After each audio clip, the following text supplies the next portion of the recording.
मनोज बबली की love story जिससे दहल गया था पूरा हरियाणा और समूचा भारत। हमारी फिल्म इंडस्ट्री भी इससे दूरी नहीं बना सकी। इस तरह के केस में जज ने जो फैसला दिया वो भारत के इतिहास का इस तरह का पहला फैसला था। तो वो क्या फैसला था जो जज ने सुनाया? हीर रांझा लैला मजनू इनकी कहानियां तो आपने सुनी होगी, लेकिन इस फहरिस्त में अगर एक और नाम जोड़ दिया जाए, मनोज और बबली का नाम, तो ये बिल्कुल भी गलत नहीं होगा।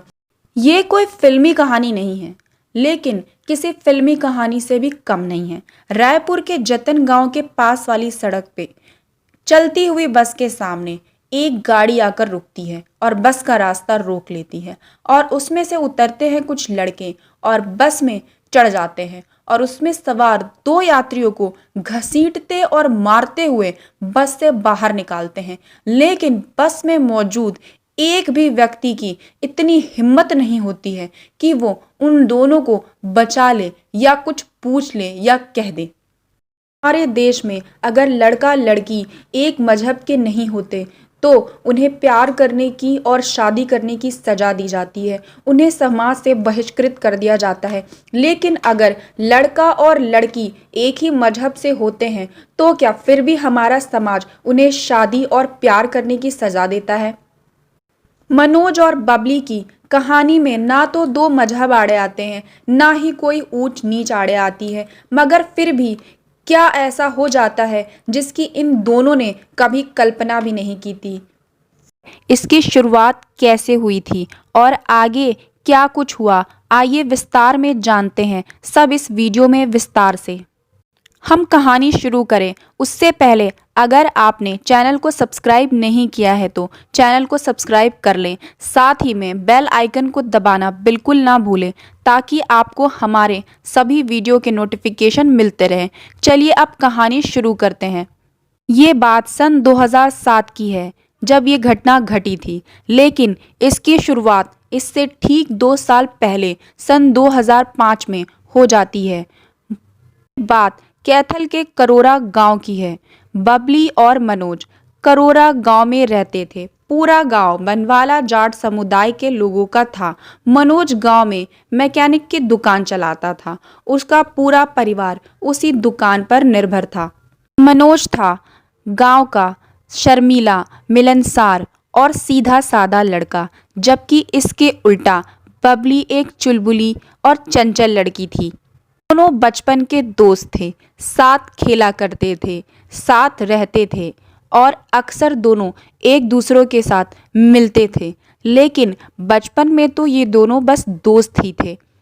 जैसे जैसे इनकी उम्र बढ़ती गई, इन दोनों को इस बात का एहसास हुआ कि इन दोनों के बीच में दोस्ती से ज़्यादा कुछ बढ़कर है। और सन 2005 में इन दोनों को ये एहसास हुआ कि इन दोनों के बीच प्यार है और इन दोनों को एक दूसरे से प्यार हो गया। मनोज की माँ चंद्रपति इस बात को जानती थी।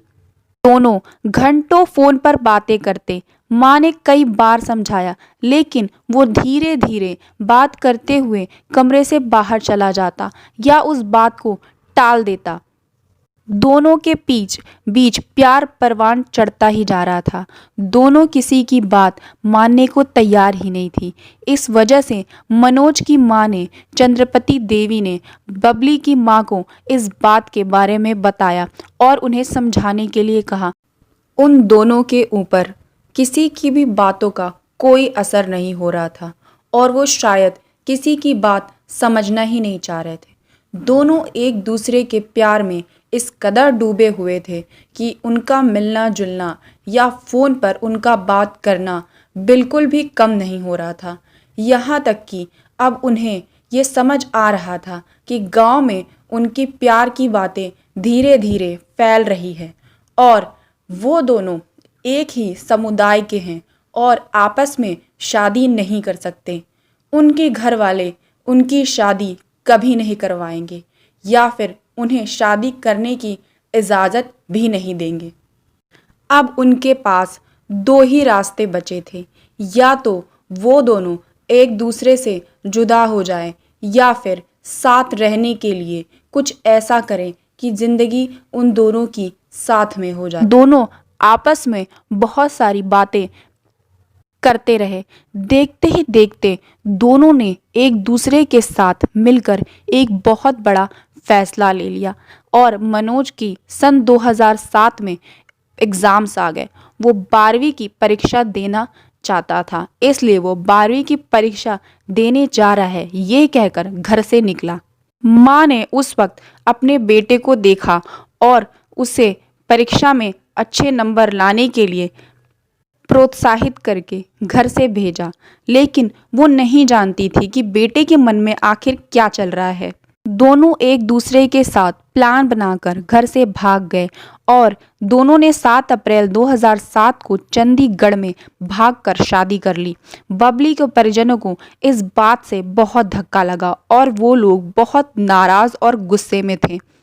और वो लोग मदद के लिए पंचायत के पास गए और पंचायत ने उनकी मदद तो की, लेकिन साथ में एक बहुत बड़ा फरमान जारी कर दिया और उन लोगों ने परिवार वालों को समाज से बहिष्कृत कर दिया।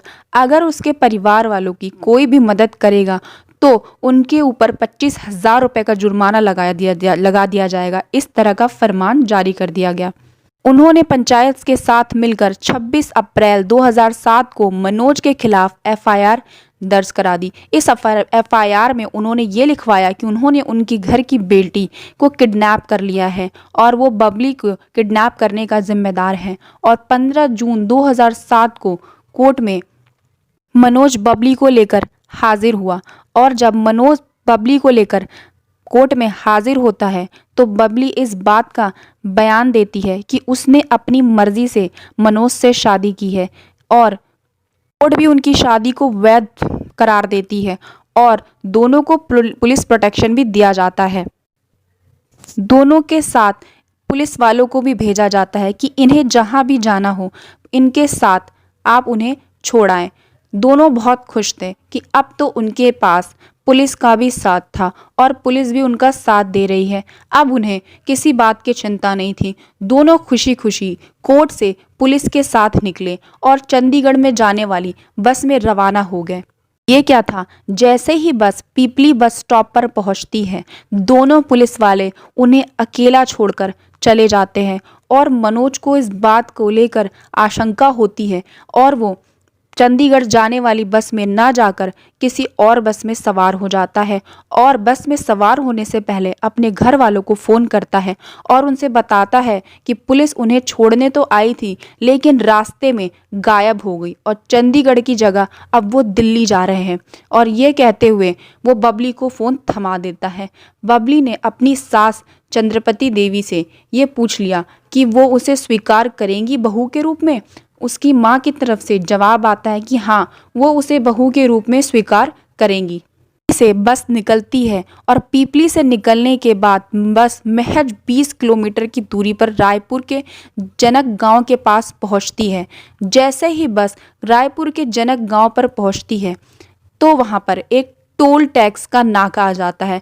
उससे ठीक थोड़ी दूर पहले कुछ पैसेंजर्स बस से उतरने लगते हैं और जैसे ही बस चलती है बस के सामने फिल्मी अंदाज में एक स्कॉर्पियो गाड़ी आकर रुकती है। लेकिन उन्हें क्या पता था, बबली के घर वालों की नज़र शुरू से उन पर थी और वो शुरू से उनका पीछा कर रहे थे।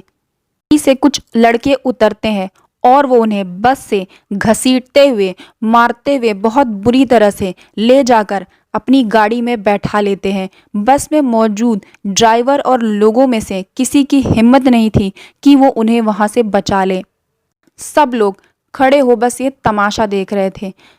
मोड़कर वापस गांव की तरफ ले जाई जाती है। गांव वापस ले जाकर पहले तो दोनों को बहुत ज़्यादा पीटा जाता है। इतना पीटा जाता है कि अपना सारा जी भर के जितनी भी गुस्सा और आक्रोश बबली के परिवार वालों को था वो सारा उन्हें पीट कर निकालते हैं और फिर बाद में कीटनाशक दवा लाकर बबली के हाथ में थमा दिया जाता है और उसे मजबूर करके उस दवा को पिला दिया जाता है। कीटनाशक दवा पीने के बाद बबली की हालत ख़राब होने लगती है और वो अंतिम समय में अपना दम तोड़ देती है। लेकिन बात मनोज की थी। मनोज को भी बहुत पीटा जाता है और आखिर में उसका गला दबाकर उसकी हत्या कर दी जाती है और मौत के बाद दोनों के हाथ पैर शरीर बांधकर बोरे में भरकर पास की नहर में दोनों की लाशों को फेंक दिया जाता है। दोनों की लाशें 9 दिन बाद 23 जून 2007 को मिलती है और पहचान सिर्फ बबली की पायल और मनोज की शर्ट से होती है।